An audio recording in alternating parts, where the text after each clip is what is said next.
کہ کس طریقے سے اللہ کی عبادت ہو, کس طرح سے اس سے استعانت طلب کی جائے, یہ تو احکام عملی ہے. اب تو اس طور پر بھی کہا کہ یہ بنیادی چیز ظاہر ہے کہ عقائد اور عمل یہ دونوں بنیادی چیزیں ہیں, ان کا تذکرہ اس صورت میں سورۃ الفاتحہ میں ہے, اس لیے اس صورت کو سورۃ الاساس بھی کہا جاتا ہے. التی ہی سلوک طریق المستقیم, ان حکم نظریہ اور احکام عملیہ کے متعلق بتلایا کہ وہ چیزیں ہیں جو صراط مستقیم کی رہنمائی کرنے والی ہیں, صراط مستقیم پر چلانے والی ہیں. اور اس میں والاطلاع علی مراتب السعداء و منازل الاشقیاء, اور اس میں واقفیت ہے, صورت کے اندر ہم واقف ہو جاتے ہیں سعداء کی جو مراتب ہیں ان پر, اور اشقیاء کا جو مقام ہے اس سے بھی واقف ہو جاتے ہیں. اور ظاہر انعمت علیہم سے ہم واقف ہو گئے کہ جو لوگ اللہ کے دین کو اختیار کرتے ہیں, اور خاص طور سے جن کا تذکرہ دوسری آیت میں کیا گیا ہے, انبیاء, صدیقین, شہداء, صالحین, ظاہر ان کا کیا عظیم اور کیا بلند مقام ہے. اولئک الذین انعم اللہ علیہم من النبیین والصدیقین والشہداء والصالحین, تو اللہ نے ان کو جو مقام بلند عطا فرمایا ہے, اس صورت کے ذریعے سے ہم اس مقام بلند سے بھی واقف ہوتے ہیں.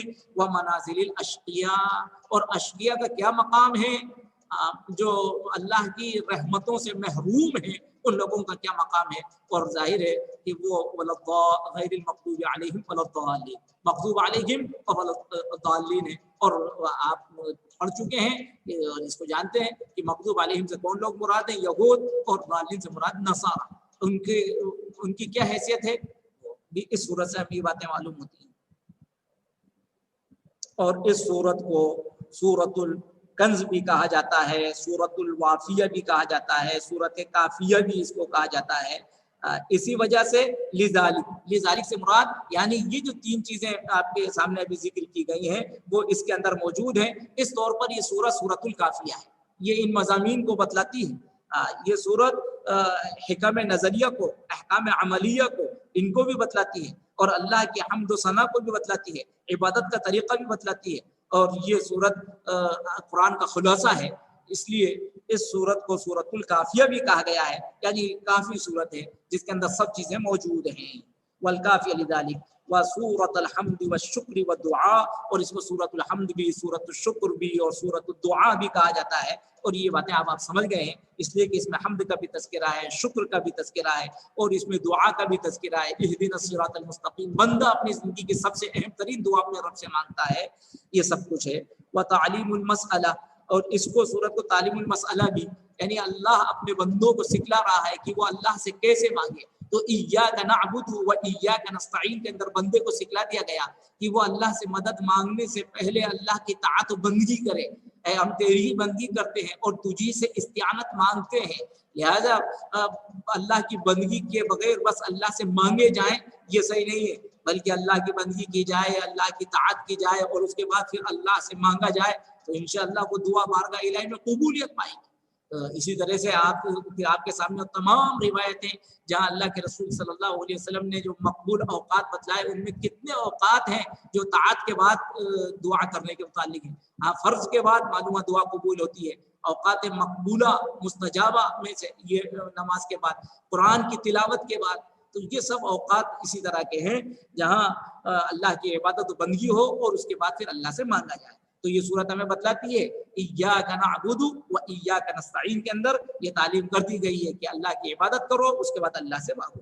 لاجتماع علیہا والصلاۃ, اور اس کو سورت کو سورۃ الصلاۃ بھی کہتے ہیں, لوجوب قراءتها, اس لیے کہ اس کی قرأت یعنی سورۃ الفاتحہ کی قرأت یہ واجب ہے, اور استحبابیہ, یا یہ کہ بعض رکعتوں میں مستحب ہے,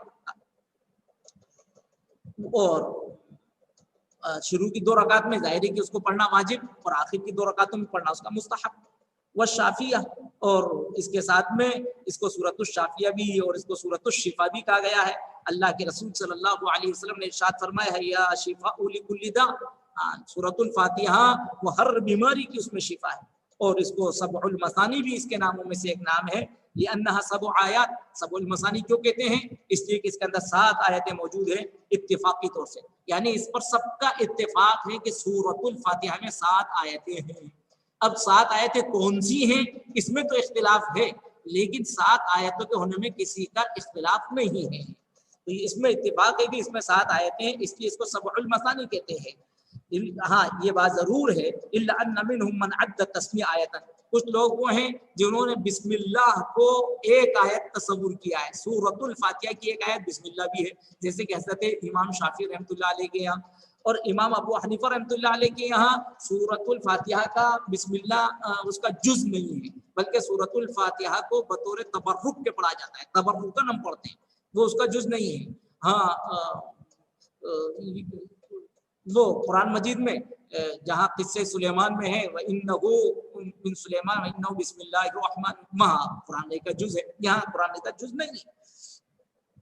دون انعمت علیہم، تو بعض لوگ تو وہ ہیں کہ تسمیہ کو یعنی بسم اللہ کو ایک آیت سمجھتے ہیں، انعمت علیہم کے علاوہ وہ انعمت علیہم کو آیت نہیں سمجھتے. اور وَمِنْهُمْ مَنْ عَكَسَ، اور ان میں سے کچھ لوگ اس کے برعکس ہیں جو یہ کہتے ہیں کہ بسم اللہ آیت نہیں ہے بلکہ انعمت علیہم ایک آیت ہے اور غیر المغضوب علیہم ولا الضالین وہ دوسری آیت ہے. اور جو لوگ بسم اللہ کو ایک آیت سمجھتے ہیں وہ یہیں سے انعمت علیہم غیر المغضوب علیہم ولا الضالین کو مستقل ایک آیت سمجھتے ہیں. وتسنى، اور اس کو یعنی مقرر بھی تقرر کے مفہوم میں اس کو مقرر نماز میں پڑھا جاتا ہے، پہلی رکعت میں بھی، دوسری میں بھی، تیسری میں بھی، چوتھی رکعت میں بھی، اس لیے مقرر پڑھنے کی وجہ سے اس کو مثانی کہا گیا. اور یہ کہ یہ سورت 2 مرتبہ نازل ہوئی، اس وجہ سے ایک مرتبہ مکہ میں نازل ہوئی اور ایک مرتبہ مدینہ منورہ میں نازل ہوئی. ان صحا انها نزلت بمکہ حين فرضت الصلاۃ وبالمدینہ لما حولت القبلہ، جبکہ اس قول کے مطابق اگر یہ روایت صحیح ہے کہ مکہ میں نازل ہوئی اس وقت میں جبکہ نماز فرض کی گئی اور مدینہ منورہ میں نازل ہوئی اس وقت میں جبکہ تحویل قبلہ ہوا.